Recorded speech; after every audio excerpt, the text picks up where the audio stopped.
My name is Karen Boyce. I am going to, I didn't realise this was a workshop, so it's whatever we want it to be. Essentially, I've got a presentation put together, but I'm very happy to take some questions from yourselves throughout it, or if you have a comment or something to make, that's fine with me. I'm sure we'd rather listen to each other than just me the whole time, but we'll see how far we get through this anyway. Just to give you a little bit of background, you can't hear? Can I just turn it on or something? Oh, okay. Will I speak a bit louder? My name, as I said, I'm Karen Boyce. I'm from the University of Ulster, or Ulster University. We'll need to wipe that out. It's the wrong name for it now. I've worked there for 30 years. I started as a child. I was 3 years old, as Marco said this morning. But no, I've been there for 30 years, and I've been doing research into how people behave in fire and evacuation. That's my thing. And this particular topic that this workshop was about today and that I proposed was about evacuation of mixed ability populations, because a lot of the work that I have done, my PhD work, was in relation to the capabilities of people with disabilities to move, their evacuation speeds on horizontal and stairs, and I'll allude to that a little bit later on.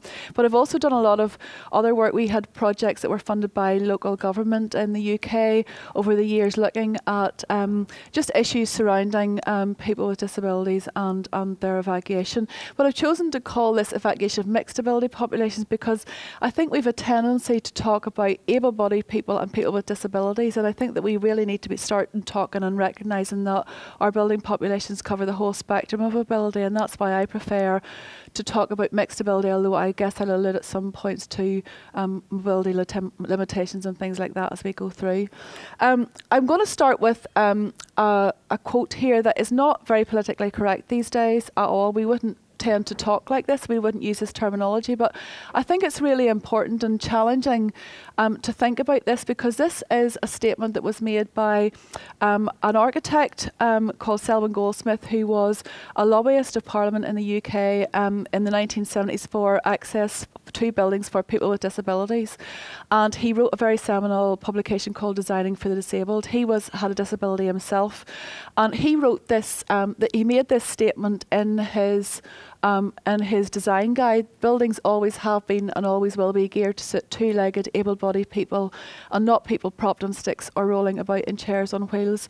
And as I said, we wouldn't tend to maybe put things that way today, but he put it that way. And I guess the challenge for me, in terms of all of the work that I've done over the years, and the challenge for all of us, and we probably come from different backgrounds, maybe designing, managing fire services, is, is that statement true today, or have we moved on in the last 35 years, 45 years?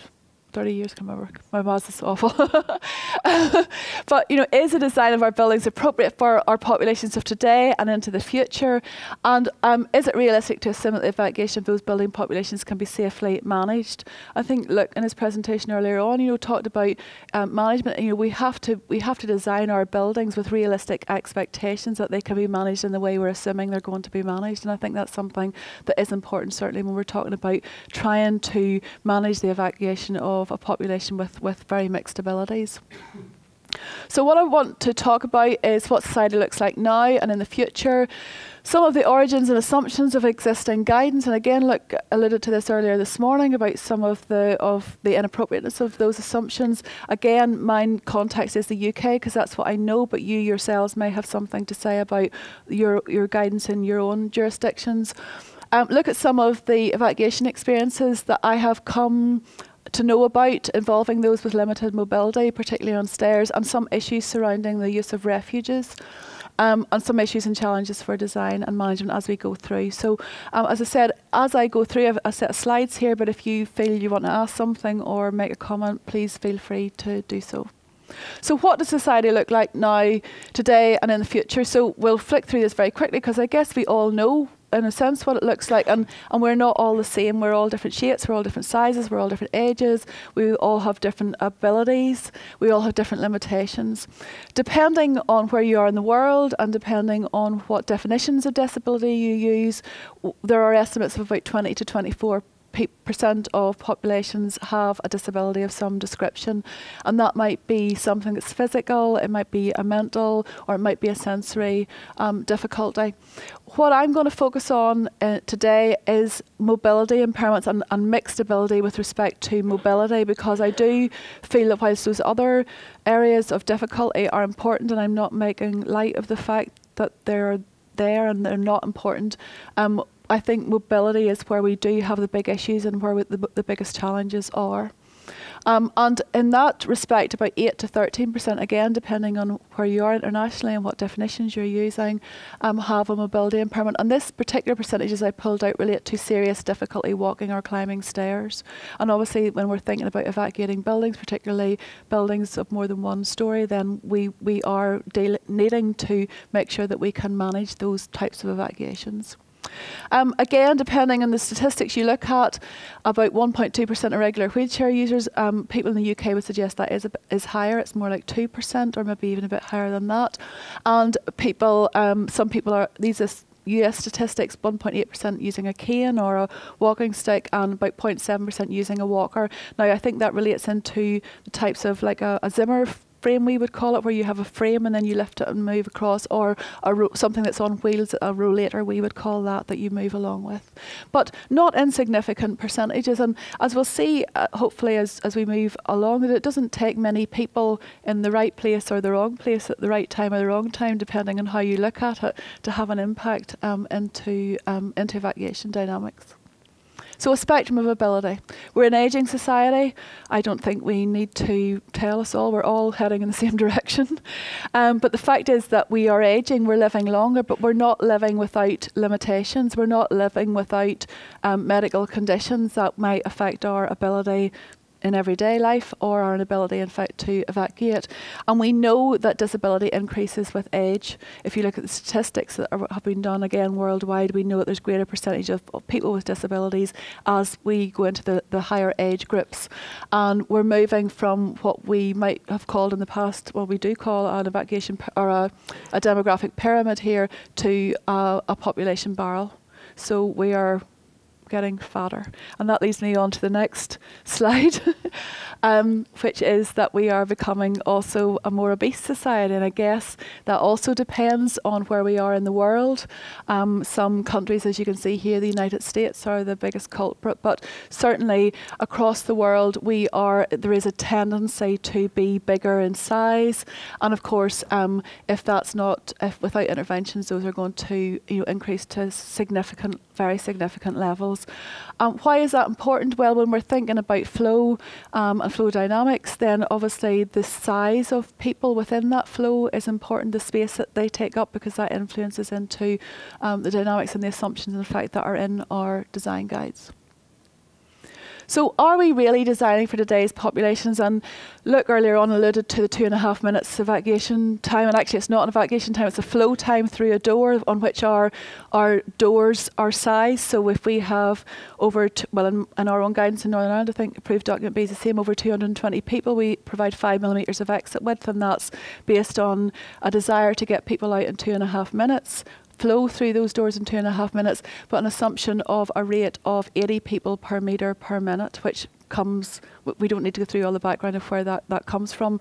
I think that what is really important, and again it relates into what was said earlier, that the guidance was developed at a point in time by a committee who sat around somewhere, and they may have had biases, they may have had reasons for deciding what they decided, but a group of people at some point in time, and they are very infrequently updated. Even if we look at our British standard for fire safety engineering, certainly the evacuation part, PD 7974, 2004 I think was the last time it was updated. So, and I guess that's similar across the world. They have what we could argue are very questionable assumptions. I'm not familiar with the assumptions that underpin your guidance here in the Netherlands or maybe other countries that you're in, but certainly in the UK, as I said, 80 people per metre per minute, which is a very optimum flow. If you look at studies that will flow, even studies that were done many years ago when there were only people without disabilities in buildings, that's still an optimum flow. And an assumption of a holding capacity of 2 to 3 people per metre squared on stairs. And I just put up this little diagram to show that, clearly, depending on the urgency with which we're moving on stairs and the design configurations and whether we're moving across, for example, to move round here to evacuate on down the stairs here, that there are questions are surrounding those. And I could go into more detail about where those have come from and about where the unit width, which that 80 people per minute came from, etc. But I don't need to. The assumptions were at a point in time, and even today, and for many, many years, we could argue that they've been inappropriate.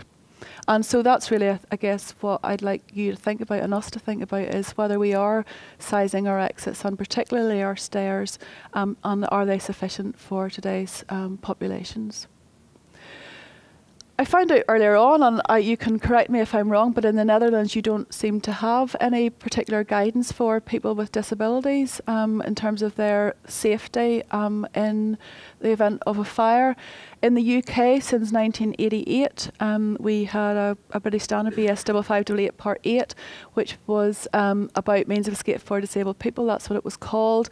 And we introduced this idea of a refuge space, a space that would have its own fire protection, would have communication to a central point, and where a person with a disability, someone who couldn't use stairs, would be able to stay for a period of time before their onward vertical descent.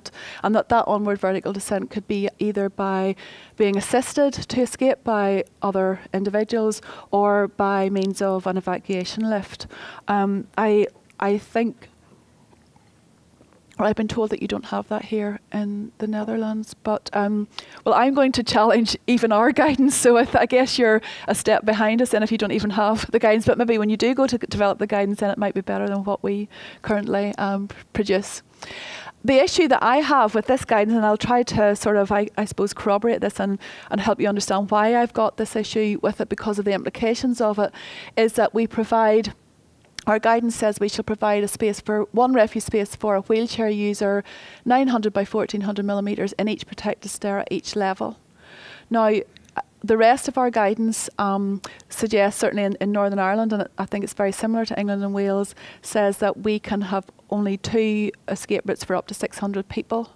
So if we sort of deduce that down, you can say that if you can have, in theory, 600 people on the floor with 2 escape routes, and you're providing 1 refuge space in each escape route at each level, then that's space for 2 wheelchair users. And that's 2 out of 600, which is much less than even the proportion that's in our population in society. And I guess, and we'll talk later about what happens then if you get more than that. And the issue that I have is that I guess, when we look at our stair widths and our exit widths, and our stair widths are based on the same assumption of 80 people per metre per minute, we're assuming a flow which is optimum for a very able population, and then we're saying, well, not all people can use stairs, so we'll provide refuge space, but we provide refuge space for a wheelchair user. But there are other people who might need to use that refuge space. What about your grandmother who's using the rollator, who can't use stairs and who's come up in the lift? What about the people who are accompanying the person with using the wheelchair? What about other people that want to be there to help and assist maybe eventually? So there's we seem to be designing at the extremes of this mixed ability population that we know exists. And the question is, well, what is happening in the middle? In Sweden, that was just a particular example I was able to find from a publication. It's 1 per 100. Is this for every building, old and new? These would be for new buildings. This would be in our building regulations. So these would be the design guidance that would accompany our building regulations, yes. In existing buildings, there are requirements in the UK for access to those buildings, but that probably wouldn't extend at a point now to having to provide these for egress. Although if you were doing your risk assessments, which you need to do again under legislation, then you'd be identifying that there was an issue. You'd have to maybe start to try and address that. This would include retrofit, I would imagine. Yeah, when you're retrofitting, then you would be bringing it up to standard. Yeah. Similar picture. Yeah. Yeah. Yeah. Yeah. Yeah. I mean, there's other ways to provide refuge space, and it doesn't have to be just this size. I mean, there's other ways that you can do that. And I think that's the issue, is that this is the minimum that's required, and in a lot of cases that is what is being provided, and whether it's sufficient or not. But I'll give you some examples of a situation, an evacuation that did occur where the refuge space wasn't sufficient. And I think it helps you understand what the implications of that might be. Any fire engineers in the building? I guess if there are, or some of you, maybe some modelers. I mean, we also, if we're moving towards performance-based design, we're using hand calculations, which are based on these speed-flow relationships. We're using evacuation models, which have underlying assumptions of relationships between speed and density and flow.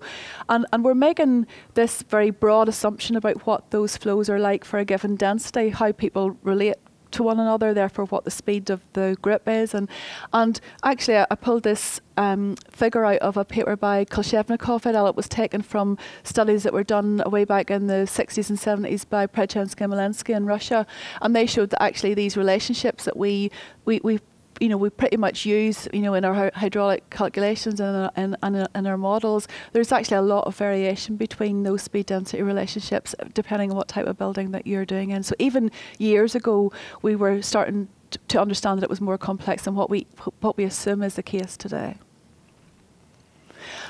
I was very fortunate to be involved in a UK study on evacuation of people in World Trade Centre on 9/11. That was with the University of Greenwich and the University of Liverpool.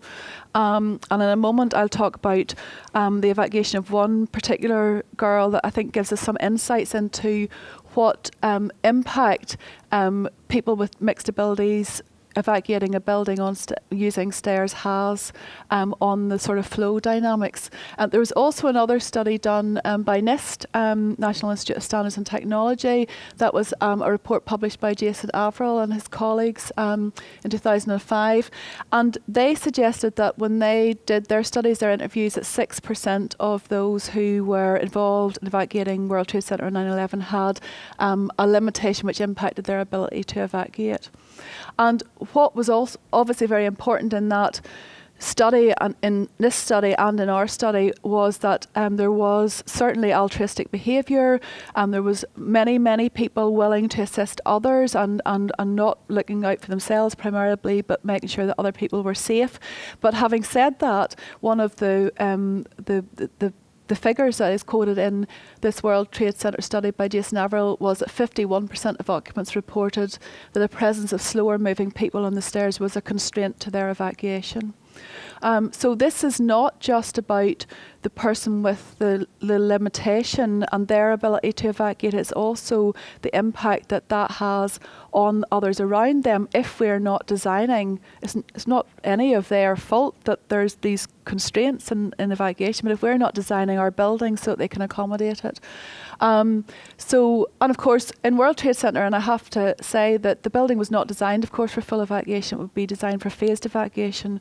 But one of the stairs was 56 inches, which is about 1,400 millimetres. So there was, these were not all, very, very narrow stairs. There's certainly stairs that could relate into buildings that we have that would be designed for full evacuation. And this is a quote by one of the interviewees. We saw an occupant who was hyperventilating. The occupant was walking down the stairs with assistance. We slowed down and came to stop. We couldn't get around them. Another one said we took up the entire width of the stairway and no one could get around us until we came to a landing. This was a characteristic of the movement on 9/11, was that people, although there was room often to move past on stairs, sometimes they waited until the landing because that was, I guess, seen to be less intrusive to the persons moving down. We had about 3% of the people in our study had a limitation, and actually all of them but one had, when you looked at their evacuation and how they talked about their evacuation, you would have said that it was pretty standard, that they didn't seem to encounter any real difficulties or any other particular difficulties that anyone else, other than those what anybody else were having. There was one lady, Susan, that's not her real name, but she was a 54-year-old female on the 20th floor of WTC1. She'd had recent surgery, she'd severe arthritis, she used a cane, and when we look at her interview, she said that she used her secretary's chair to wheel herself around the office, so like a chair with wheels on. So that gives you an idea of how limited her mobility actually was. Despite that, she had no evacuation plan for getting out of that building. But at the material time when there was a need to evacuate, she did organise assistance from 3 of her co-workers, 2 males, 1 female, 1 at the front, 1 behind and 1 at the side. And some of the quotes that she gave us during her interview was that we took up the whole stairway going at a staccato pace, so by that she meant going 1 step at a time. This was in reference to the female assister at her side, would cuddle up to me and let people by, so she was protecting her, if you like. She referred to her other male co-workers, both had asthma, we had to stop, so they weren't stopping just because of her, but because they were having to stop because of their limitations. And interestingly, and this is, I think, a really important point when we do have people of mixed ability moving together in stairs in an evacuation, is that there is very altruistic behaviour goes on. People will assist others. They will take up room assisting others. They will protect the person that they're trying to, that is moving more slowly. And this last quote here is in reference to a group of 6 to 8 people that weren't her assisters, but were people who had evacuated the floor around the same time as her or had come on to, met this group on the landing at the same time, who never left them, who stayed behind them throughout the whole evacuation, even though others were at times going down and past. And this, so when we do have people with mixed ability moving in a stair or on a corridor or in any situation, then you have all these other behaviours going on that those around them want to protect that person, and they don't move in this nice 80 people per metre per minute flow as individuals that we assume we're doing our hand calculations or using our models. It's a very, very different scenario. We actually saw the same thing in an evacuation we did of one of our university blocks a number of years ago. We had a person being assisted in a wheelchair down the stairs, and we saw exactly the same thing. Everybody that came off the floor behind the wheelchair user stayed behind the assisted group coming down the stairs. So therefore the flow at any given point was related to the speed, related into the speed of that person being assisted down the stairs, not some sort of optimum flow taken from many, many years ago. Yes. Would it be fair to say as well that that pace might increase as well? I don't mean in an organised way. I mean in a totally disorganised way. People became less calm in that situation. Yeah. And which would create issues the opposite way of the pilot at the bottom of the stairs.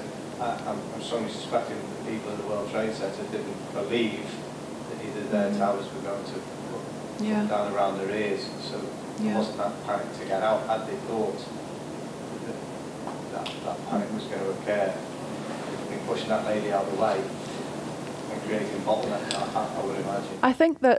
I think generally what we understand is that people don't tend to panic, that we do tend to adopt this very altruistic behaviour, but we do have heightened anxiety and stress levels do increase, and there could come a point, particularly if you're on stairs and moving vertically, where even a little, come on, pushing and shoving could obviously cause an injury, and then that's exasperated and moves through.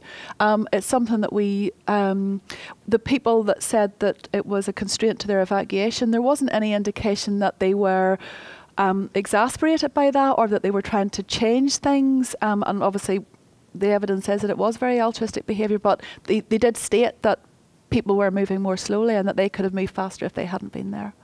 And the issues, of course, are, and I'll not dwell on this because I'm very aware that I don't want to take up all of the time, but this is just some of the, on the top there, this is what our design guide PT7974 part 6 would suggest about speeds on stairs, 0.6 to 1.1 metres per second. But these are just some examples, my own PhD included there, of where on stairs I was the participants with who had it was defined as a locomotion disability because that was what related into the statistics that was in Northern Ireland at that time. That's how I used the definitions that were used locally. But 0.33 metres per second on a range of about 0.1 to 0.7 metres per second. So obviously, you know, significantly less than what the guidance would suggest. Other studies, this study by Zhang in China suggested faster speeds, but slower speeds again when you're using crutches. But this study was done on stairs, which were quite a small incline. And this study here by Fujiyama and Tyler, actually, if you look at people moving normal and as fast as you can, it actually spans the range here. But it's unclear from this study whether they were elderly people who were, you know, taking regular exercise and pretty fit and maybe didn't have limitations, or whether they actually had a disability. Erica Kulagowski, this figure is maybe a bit more realistic. She looked at evacuations over 13 stories of older adults and found a mean speed of about 0.41 metres per second. So all of these are over relatively short distances. This is over longer distances, but again a range of 0.14 metres per second to 0.91. The issue is also, and I guess that's one of the criticisms of my own research as well as other research that has been going on, is that very often these speeds are measured over short distances, and we don't, and the participants aren't very well characterised, and I take that on board for my work as well. I characterise in terms of whether they had a disability or not, but in terms of analysis by age and all of the other factors, in terms of fitness levels and all those things, we don't really know how these all combine together at the minute. But certainly, and we don't really understand fatigue anyway within the general population, never mind among those with limited mobility. But certainly what I found in my work was that people who were moving more slowly did need to stop for rest. About 12 or 13% of them stopped for rest. We do know that people stop for rest in World Trade Center. We do know from Erica Kulagowski's work that the speed is expected to reduce over longer distances. She looked at the speeds as they moved down the stairs, and they were reducing. So there's certainly suggestions in there that people with limited mobility will get tired more easily and will need to stop for rest. This is just a graph that was picked up from a publication by Mike Spearpoint and Hamish McLennan, and it was adapted from other work. So this was where they asked individuals with musculoskeletal disabilities to estimate the maximum time that they could walk without stopping, and then they measured their walking speed, but it was only over 6 metres. Obviously what this graph is just simply showing is that the slower movers can walk less time before they're going to have to stop, and that makes sense. What we do know is that assisted escape is physically demanding, and clearly if you do have people in buildings and staff or others need to assist them downstairs, that can be physically demanding. And this figure, this figure here that I've put on this slide relates to a study by Aoife Hunt. It's quite an interesting study if you're interested. It was done at the University of Greenwich, and they looked at different assisted escape techniques on stairs in a 13-storey hospital building, and they found that depending on the type of assistive device that you were using, people needed to stop sometimes for 8 to 14 seconds, either to rest or to adjust positions. So again, all of these things that I'm saying are just trying to build up a picture of what the evacuation dynamics of a mixed population looks like. People are moving more slowly, they're needing to stop for rests, assisted escape takes up more room, and also will require frequent stops as well. I'm not sure whether you're familiar with the story of Jonah Britt Sue, and I think it's a really interesting one in relation to assistive devices. John is a quadriplegic and electric wheelchair user. He was located on the 69th floor in WTC1. And in 1993, you might remember, if you were born then, I certainly was. When I talk to my students, I look around the class and some of them say, I don't remember 1993. 1993, you remember there was a bomb in the car park, the building was evacuated, and he took 6 hours to evacuate. In his wheelchair, first of all, and then transferred to a stretcher. His evacuation after that, he'd pre-planned it, and on 9/11 he was involved again. And he was taken down the stairs in an evacuation chair, but it was reported by him that he was assisted by 10 friends in shifts of 3 to 4 people helping him, and his evacuation, he evacuated 5 minutes before WTC-1 collapsed, 1 hour and 46 minutes from impact. So whilst assistive devices, and I'll not mention, but the particular one he used here is most definitely, in other studies, the most efficient one. I think that we can't always guarantee that it's only going to take one person to take any individual down those, the number of stories that you need to. If you have untrained individuals, if staff, if you have heavier people being assisted, if you have a significant number of floors to go down, then the manpower required for that is significant and can be significant.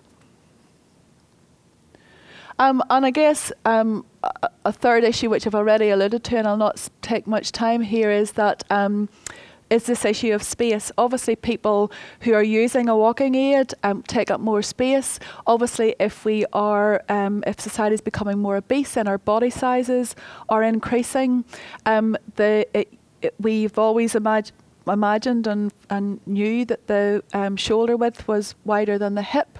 There's some suggestion that sometimes there's a narrowing of that gap, which relates into then how we locate ourselves relative to a handrail, for example. Increased grip size, there's this behavioural thing as well as the physical thing. People are not moving as individuals in stairs, they're moving in groups, and it's not necessarily just a group that is involving the immediate physical assisters. It could be other people. There may be counterflows to provide assistance, and we know that that happened in World Trade Center. And all of these mean that the movement of the individual, any individual on stairs, could be restricted, and the flows could be significantly reduced from what our design guidance suggests they might be. And I think that is an issue moving forward, and will become, or could become, a bigger issue moving forward. The issue, of course, the main issue is that when they're in the stair, they're in a protected environment. But the issue relates into where this happens in the protected stair. You know, where does that flow reduce to such a point that people coming off the floor, which could be the fire floor, you know, what if it's going to impact people flowing onto the stairs and down the stairs if that stair flow is not as we imagine it to be. I'm putting this study up because I guess, well, I think it's quite interesting, and it's also sort of slightly veering to the side a little bit, but this is part of a work that I've been involved in, trying to understand what the differences are as we are changing demographically. It's part of a study it's actually being funded by Brandforsk at the minute in Sweden. It was being conducted at the University of Lund. Daniel's now moved to New Zealand, but Håkon Francis is taking on that project. Pete Thompson, who developed the Simulex model, if any of you are familiar with that model, and it's been working with a girl called Denise McGrath, who's a biomechanist. And really what we were trying to do was what we ultimately want to do is start to develop evacuation models that can cope with dynamic changes. So instead of imposing speed density relationships on groups of people in particular spaces, that we're trying to, if you like, from first principles, understand how movement happens. So how do I move in a crowd? What speed do I choose? How does my speed change related to my urgency? How does my speed change in relation to a person in front of me? How does my speed change when there's someone beside me? And how do I locate myself relative to the one in front? Because if we can understand that for different individuals, maybe different age groups, maybe people with limitations, without limitations of different sizes, then we can start to characterise our populations into, if you like, from first principles, have an emergent model, if you like, of evacuation movement rather than imposing the evacuation onto that. And this was the first thing that we did. So if I can just explain, and I'm not suggesting for one moment that this has got great external validity. It's on a treadmill. It's not a real situation. But what we did was we had a group of older adults and a group of younger adults, and we asked them to move on a treadmill. We familiarised themselves with it. We had this man on the front, bit of not cardboard. He was like, I'm not sure exactly what he was made of. I didn't make him. Somebody else made it for me. And we put him on there, and we asked them to, one, choose the speed that their preferred speed on the treadmill, and two, then to locate themselves relative to that individual, in inverted commas, in front, that made them feel comfortable. And at one point we put, for part of the experiment, we put just this barrier behind them, just to see whether, to make it be almost like if someone came up behind, as I say, I mean, I'm not pretending that this is, like the real world, but just to see if there was something behind, would that make them move closer, or would they change their position? And essentially to see if there was any difference between younger adults and older adults. And what we found was quite interesting. What we found was that older adults, their preferred speed, well, that's maybe not that we would have expected that. Their preferred speed was less than the younger adults on the treadmill, significantly lower than younger adults. But what we also found was that they maintained a significantly greater distance than younger adults across all conditions. So that's the opposite from what you would expect, in a sense, because if you're driving your car and you're driving more, you're driving faster, then you maintain a greater distance from the car in front. In the same way you'd expect if you were, if there was no differences between the two groups, that if you're moving faster, you would maintain a greater distance from the person in front. But actually it was the other way around. And you can see also that when the barrier was put in, that the older adults didn't really change their position. They weren't prepared to change their position, and the younger adults were. And there may be lots of factors in here. It may be to do with their personal space. It may be with their ability to react, or their perceived ability to react to a change, maybe in the stopping of the treadmill or whatever. And as I say, they're not realistic. And what we're doing now is trying to do more tests, similar experiments in this, but in more realistic environments. And that's part of that project. The thing that comes to mind with that spacing difference is, I know if you had a group of us walk in a row all behind each other, we're forced to look down, which changed the cadence. Mm-hmm. And I would think for older people, because you need that visual ahead to sort of set the balance, and I think the cadence. Yeah, so there's lots of factors in there, and a lot of it's definitely to do with their balance and their ability to react. I think there's so many different things that we don't understand at the minute, but I think that was enough to say there are some differences here, and maybe those differences are significant and we need to address those in models. Maybe at the end of the day they're not that significant, but at least it's something that's worth looking at. Back to my little bugbear, the sizing of refuges. At least we have them in the UK. You maybe don't hear.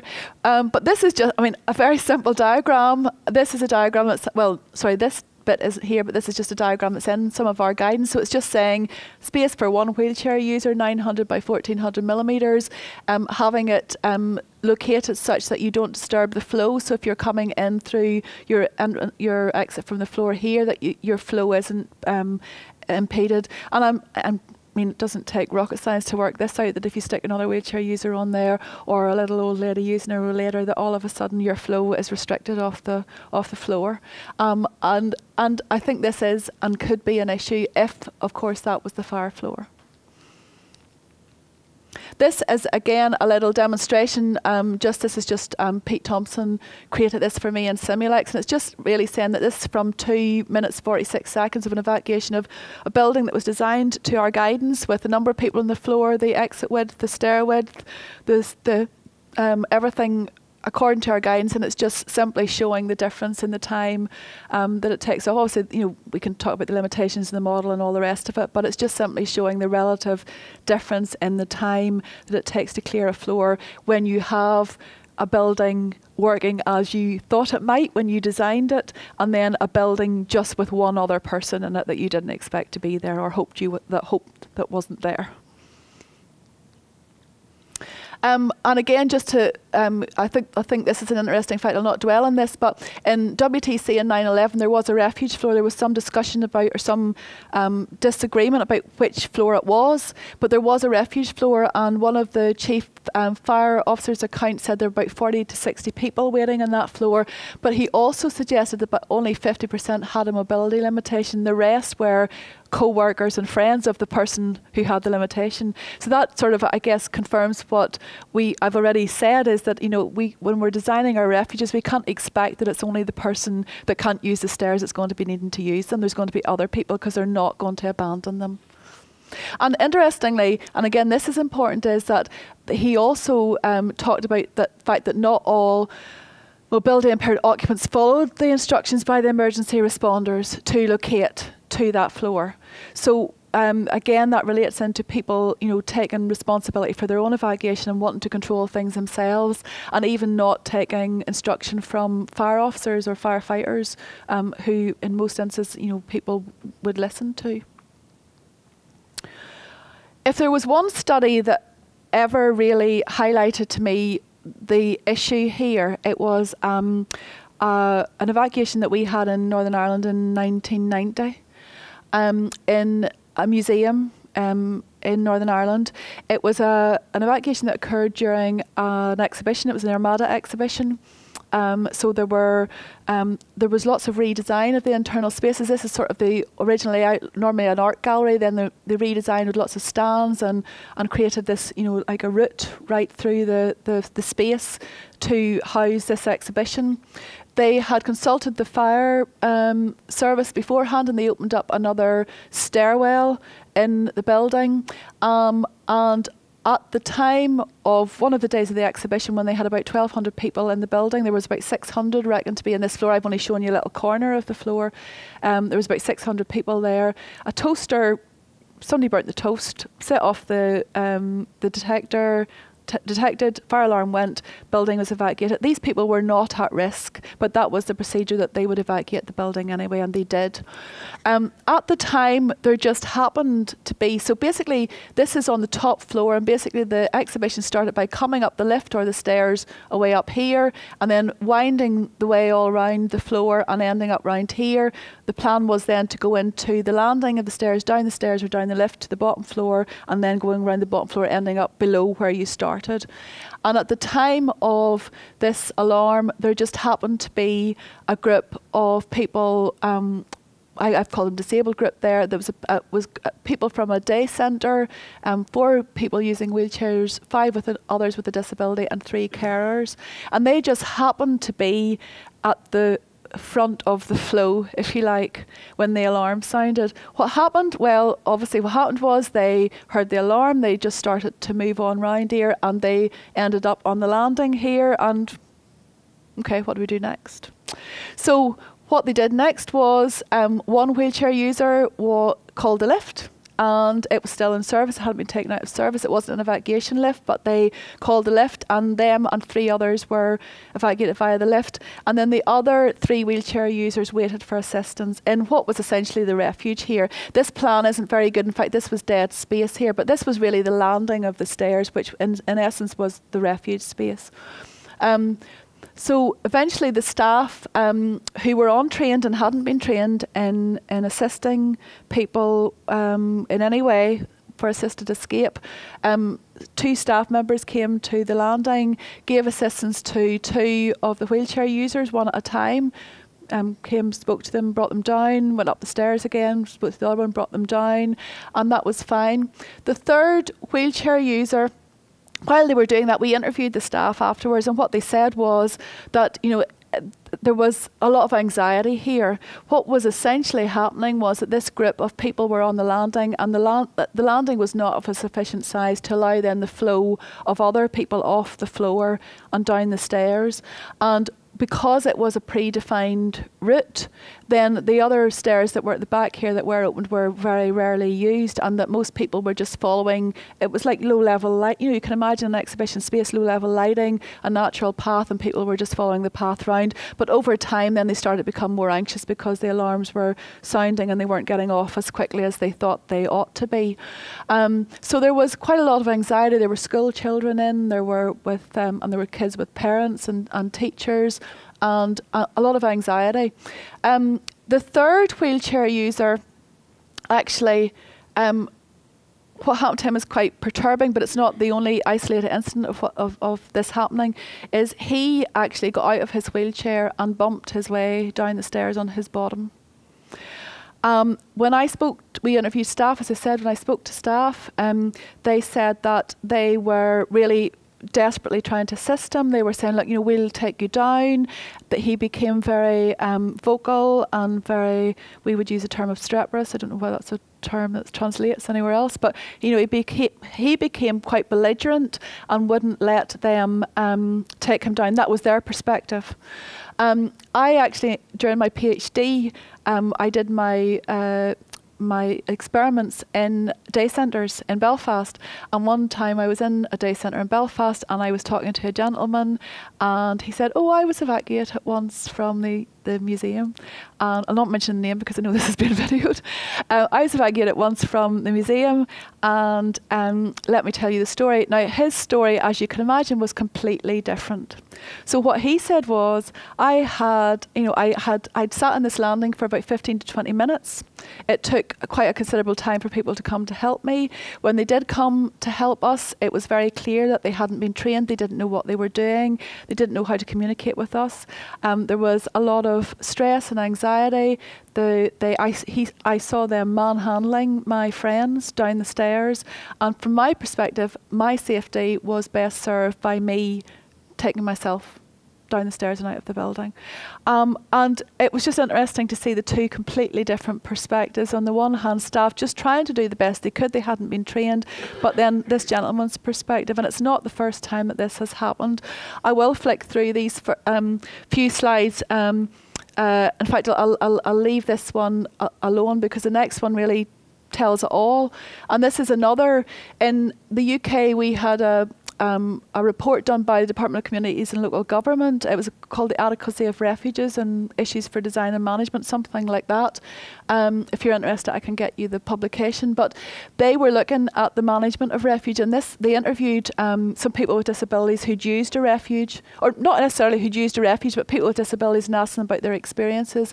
And this was one gentleman said, the last time I stayed in a hotel which had a fire alarm, it was the middle of the night, I was on the 5th or 6th floor or higher. No one told us what was going on until I finally managed to ring in a mobile.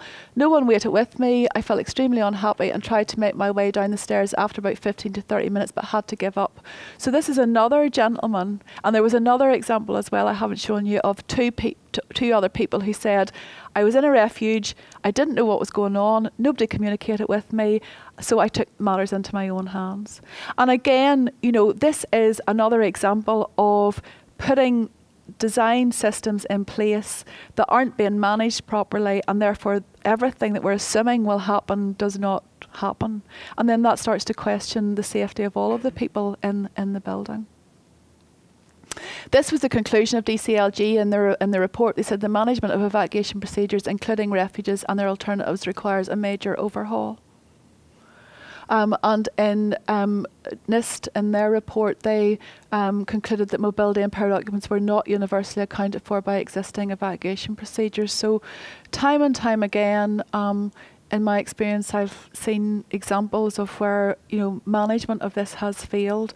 And it is difficult. I'm not suggesting for one moment it's not, but there are issues there that I think need to be addressed.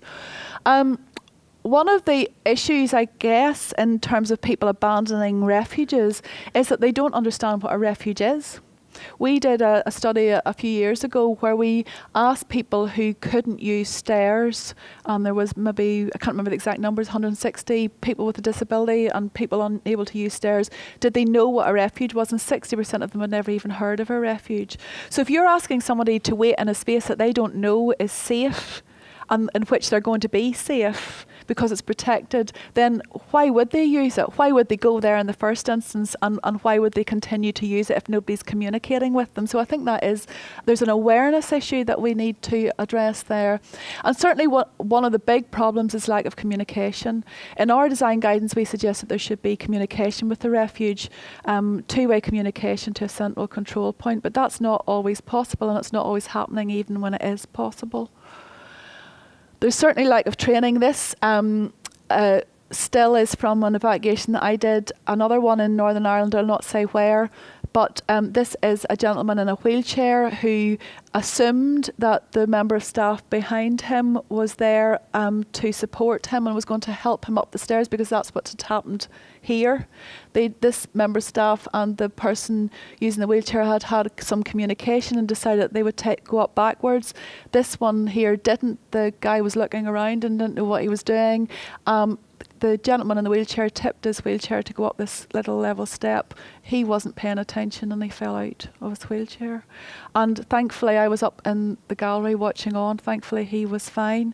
But I guess, and these were volunteers, but it's one of the issues, I guess, in trying to understand this more is that, there are ethical issues about involving people with, severe limitations when we are evacuating buildings, but I think it's something that we need to try and think. But certainly, lack of training of staff has seemed to be an issue, and it is a challenge, and I don't have the answers, but it requires considerable planning and considerable manpower, and there's lots of unknowns, but I think there's something that we could certainly start to think and do better.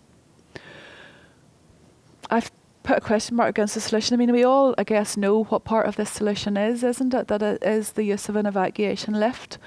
It fulfills the principles of inclusive design, inclusivity. It can be used safely and easily, and importantly with dignity by all people. It's convenient. What it says here is without separation from aids. This is something that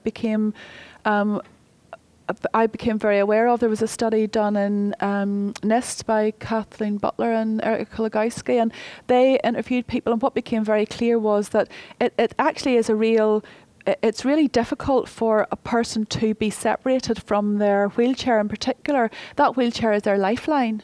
So if you're asking in a building for them to be separated from that, to take them out in another way, then when they get to the bottom, what do? They can't do anything. So this is a real difficulty, and something that obviously lifts can solve. And they can be used independently.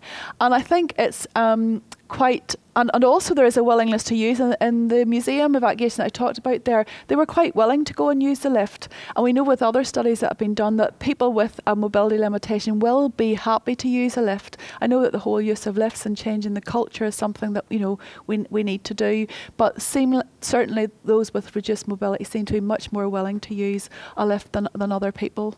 And I guess it comes down at the end of the day to cost. It seems rather ironic to me, or sad, that when Selman Goldsmith in the 1970s was lobbying Parliament for access to buildings for people with disabilities, the only barrier to that was cost. It was perceived that the benefits of that didn't outweigh the costs, and eventually society realised, well, actually we need to do this. And I think we're in the same situation. We've got access, but do we have accessible egress? And again, it comes down to cost being the main reason why we can't have this situation where people can, evacuate with dignity on their own, independently, and it's not without its management issues. I'm not saying it solves all the problems, but it certainly would go some way to doing that. So I am coming to the end. You'll be glad to hear. And if there's other questions, we can talk. But certainly what I would suggest is that the validity of some of our assumptions that underpin our design guidance are questionable, very questionable. Some of the data and relationships in engineering guides may be outdated. They're not updated very regularly. The sizing of, and what that means, I guess, is that stair evacuation is not as how we perceive it to be, or how we assume it will be. When we have people with mixed abilities using stairs, we will not get flows that are commensurate with the types of flows that you're assuming when we design the size of our stairs. So are the size, and then we get into refuges, are they sufficient? Are they reflective of the numbers of people that need to use them, and then also people that would wish to use them because they're accompanying those people? There are management issues relating to evacuation in terms of planning and training and communication, and even identifying who the people are that need assistance. And for me, and the reason I guess I get a bit passionate about this is that in my mind there are very easily identifiable evacuation scenarios where safety could be severely compromised. There's no doubt in my mind that in the museum building on that day, if the fire had been on that floor, on the floor where the disabled group were, about 600 people on that floor. If the fire had been on that floor, I have no doubt whatsoever in my mind that there would have been large life loss on that occasion. Now, thankfully there wasn't, but that situation could arise today, tomorrow, anytime. All you have to have is a small group of individuals in a building in the right or wrong place at the right or wrong time. And all of a sudden things change dramatically. So, I don't want to end in doom and gloom because I think we can all do something about it. And I didn't ask at the beginning, what sort of background you all come from. I guess we're all different, as I said, physically, but also in terms of our professional areas of expertise or what we do every day. But I think that we need all to start addressing or do what we can to address this problem. And I think there are things we can do. So as researchers, or researchers in the room here, myself included, we need to understand more about mixed ability evacuation. We need to get it out there. We need to publish it. We need to try and get it into the codes and standards and people that are making decisions. And we need to try and quantify that so that when we are developing evacuation models and things in the future, that we have real strong data and understanding in terms of how to develop that. I think that modelers need to start, and I know they are, but start trying to understand and model, not that they don't understand, but model the complexity of evacuation dynamics more, be able to model assisted escape and counterflows and slower moving individuals and behavioural things in there, because then we don't really, when engineers are using them, they're not getting a proper picture of what actually could occur. I think code developers need to reconsider if the escape provision is really sufficient for today's society. Are our stairs of sufficient width that they do allow overtaking to try and smooth some of these issues that we have? Are our refuges of a sufficient size? Should we have evacuation lifts in certain types of buildings as the norm?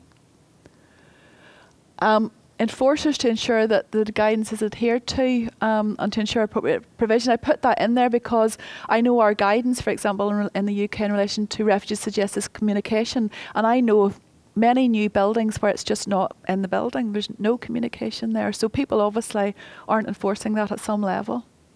Well, the guidance is guidance. It's not regulation in the UK, it's guidance. But, we need to start thinking about, is this needed, and justify if it's not.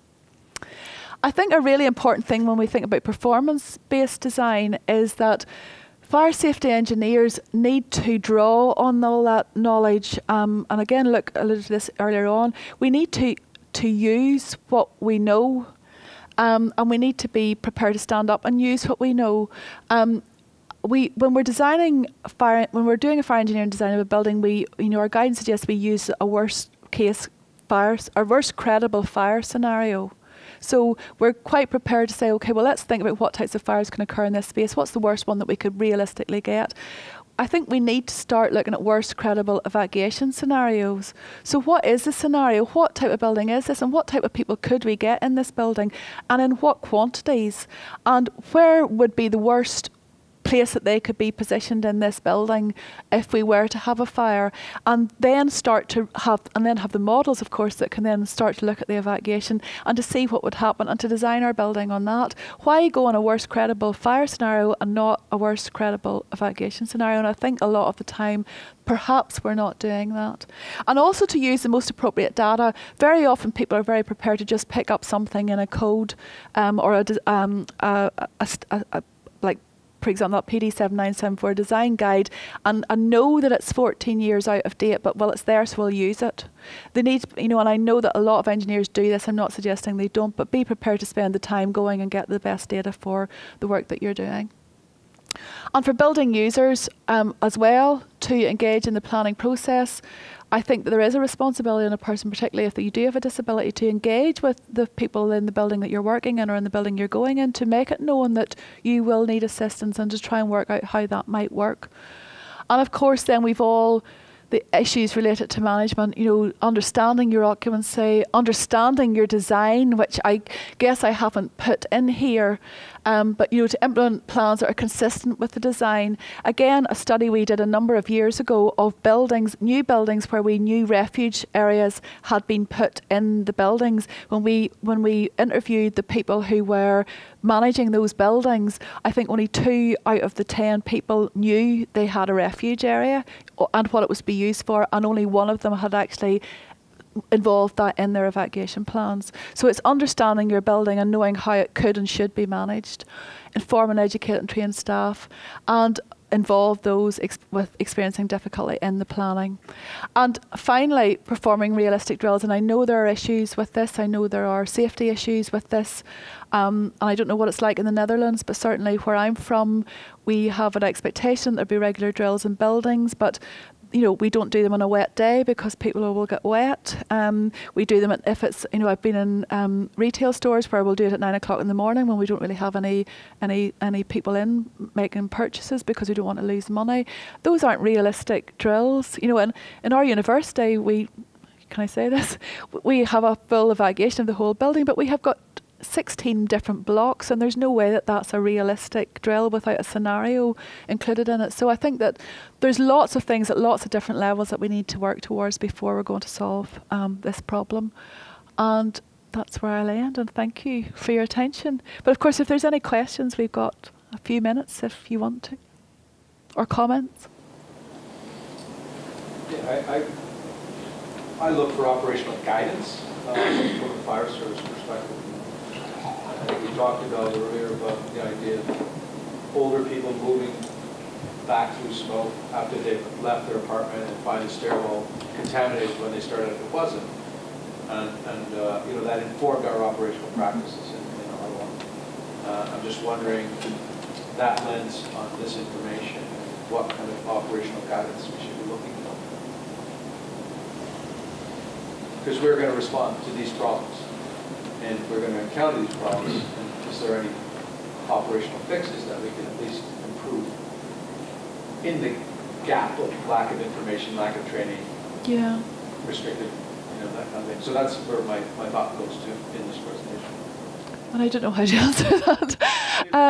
Yeah, I mean, it is important, I mean, because we need to keep moving to the next stage. But I think that the difficulty is that we live in this little bubble and we assume things at every level. We assume that things happen in a certain way and will happen in a certain way, and the reality is very different. And I think often we don't know how to deal with the reality, so we just ignore the reality. You know, I think for management, I mean, I've talked to many people and they say, well, yeah, but that's the problem and we don't really know how to solve it. So they'll sort of half solve it, you know, and I think we do need to move forward. Yeah, I just think of my mother, who is ceased now, but up until a while ago, in fact, in her high-rise building, she had 2 separate fires, but she was of the mind and of the era that you left the building under all circumstances, and she couldn't get it in her head. She with a walker, or rollator as you call it, she left the walker and went down, you know, struggled down the stairs, because there's no way she's going to be caught. But that's the, yeah. So either we educate, and it's not always possible depending on the type of building we're in. If it's a public building, it's very difficult to educate the people about what it is. But other buildings, we may be able to do that. But if we can't educate people to behave in a certain way or improve that behaviour and be confident that is how they're going to behave by doing our drills and checking this out and checking that it works, then the upshot of that is that we have to assume that it won't happen like that when we're designing our buildings. But the problem is when we're designing our buildings, we're assuming that this happens and then it doesn't happen. So somewhere along the way, we have to start getting into what is a realistic, how can we design a building so that it could be realistically managed, and making sure that the assumptions that are making relate into how people actually will behave, given the level of communication that we can have with them about how they're supposed to behave, and understanding human nature and wanting to take control of their own destiny, in a sense. Look. One question and then a comment.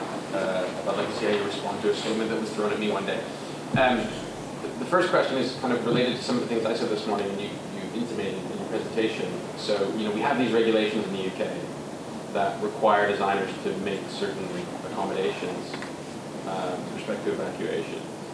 Do you have a sense, as we've seen in other areas, of the extent to which those are actually being implemented faithfully with the guidance and then maintained and operated faithfully with the guidance? Is there anecdotally, is there any evidence? I mean, because speaking from my own building, I work in a building in a university which is reasonably well managed. Yeah. And even in my building, the fire safety refuge points are, behind sofas, and you can't even get to them. Nobody even knows what they're there for. They're these weird pillars with buttons on them. And I think that's typical. Look, and that's where my concern lies. And we, at some point, nobody is enforcing that, or nobody's even suggesting that the communication system has to go in, and then nobody's suggesting that it needs to be checked that it's in, or it's working, or it's maintained. And I can think of buildings, and I'll not mention where they are, where exactly the same thing is happening. I've been in buildings where the refuge space I've opened, and it's another university, and not my own, not yours, where it says refuge, and you open a door, and I opened a door, and it was piled full of chairs, and the door had no vision panel in it. There was no communication. I mean, there's a sense that people sort of recognise that they need to do something, and they maybe are ticking a box somewhere, well, I've got a refuge, but actually they're not really relating into what it's about and understanding what it is and what you need and how it needs to be managed. And I think it's a difficult... Pardon? It's a wasted space, yes, and that is a difficulty. And I know that, for me saying, well, we need more space. In our guidance in BS 9999, when it talks about refuge spaces, it actually says that the refuges don't have to be sized according to the population because they can be used dynamically. So the idea is that you 4 people, and then the first one, somebody moves in, but then they're taken off, and then the other person moves in and they're taken off, which is all very well, but it doesn't work like that, because the staff, then that requires a level of resourcing with the staff that will allow those people to be moved in as quickly as anyone else. And if that's the fire floor, then the one, lo and behold, what happens to the people that aren't in it? So even statements like that, I think, in our guidance don't have a real understanding about, the reality and how difficult it is to manage. And I think you mentioned that earlier on, look, that we need to design our buildings with some realistic expectation that it can be managed according to the assumptions that we're making. And the other, I just want to see how you react to a statement that was thrown at me once when I was essentially complaining about a proposal for a very tall building with a single stair. And I was basically saying, do you think this is responsible to be doing this? So it's not specifically related to people who require some accommodation, but it was an issue of egress. And the comment was thrown back at me, and I haven't checked the statistics, but the comment was thrown back at me that the number of people who are injured or killed falling down stairs annually in the UK is an order of magnitude higher than the number of people who are killed demonstrably due to single stair buildings or fires in tall buildings regardless. So is it not irresponsible to put any stairs in a building? I don't think I'm going to go there. Or might we, as very clever engineers and designers, might we come up with ways that we don't have to have stairs in buildings that provide the same level of redundancy or resilience? And perhaps that's possible. I mean, I'm not an engineer, and I don't, you're a structural engineer. I mean, you understand that, the challenges, I guess, with that from a structural perspective and a protective perspective. But I mean, the fact is that we can always throw out statistics. You threw out one earlier on about, you know, more people dying in road deaths than in fires. But the fact is that in fires we have got that potential for large life loss, and I think that's what society is not prepared to accept. And that's what in our public buildings we have. We've a responsibility to make sure that that large life loss doesn't occur, as well as obviously the dwellings as well. Yeah. Are there any other questions? Do you think there's also an own responsibility with disabled people? Oh yes, yeah, I do. You mean the individuals themselves? Nah, maybe, but it's maybe also a bit naive if 10 disabled people in a wheelchair go together to a museum and then say, hey, where's the help? We need to be evacuated. It's such a big group, so maybe they have also an own responsibility as an individual. Or there's always going to be a challenge with access and egress. I mean, I'm not aware of any situations through the courts where, you know, a group of people have arrived at a building and they've been refused access for that reason. Well, I do know that it has happened in the past, but maybe not since we had the in the UK it was the Disability Discrimination Act and now the Equality Act, where we have to make reasonable provision for access. So I think there's always going to be that difficulty and that challenge there, and I do take the point that, you know, there comes a point where we can't design for everything. For you know, when talking about a worst case evacuation scenario, you know, clearly there is a level at which is going to be unacceptable, but I don't think we're anywhere near that level. I think that at the very least we need to be designing to represent society or the people that could be using our buildings in those sorts of numbers. Knowing that on occasions there could be more than that depending on the type of building. So I'm not sure that it's an argument to say that, you know, you're not getting in. I think certainly under our legislation we have to provide access, but there's always going to be this this difficulty, this balance between making them safe within the building as well. A couple of points. From a personal point of view, I think I'd be particularly disgruntled if I was a disabled person and I was told that I wasn't allowed to go and visit a building with a group of my friends. But maybe you can have a discussion about what to do when we need to evacuate. Well, yes, and there are, yeah, and there are buildings, and that's what I said to you earlier on. I think it is important that people can take that responsibility. So if you are a group going, then you can make yourselves known before you go or as you go, and understand and have that conversation about how that might work if something happens. I totally agree with that. I think that there is a responsibility there for people to make it known that they might need some assistance at the very least and where they might be located. And with technology today, I guess there are ways of, you know, tracking, obviously there are ways of tracking people and where they are in buildings and communicating with them. So this communication thing shouldn't be an issue if we want to put our efforts into working out how best to do it in different types of buildings, and it will vary from one building to another. Is that us? Is it time for drink? Are we getting drinks?